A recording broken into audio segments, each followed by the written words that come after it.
సుమారు కొన్ని వేల కులాలు ఉన్న భారతదేశం మరి వీటన్నిటినీ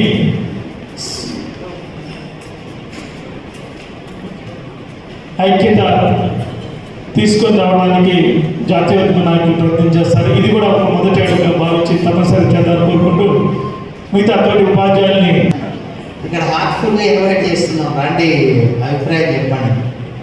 సార్ చాలా చక్కగా నలుగురు మాట్లాడారు, చాలా పాయింట్స్ మాకు దొరుకుతూ ఉన్నాయి, చాలా సవరించుకున్నట్టు.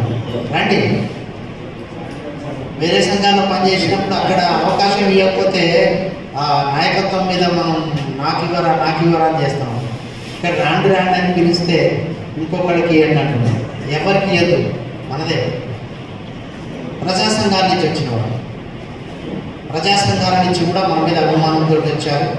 వారికి నేను హృదయపూర్వకంగా వారికి సుస్వాగతం పలుకుతున్నాను. మరి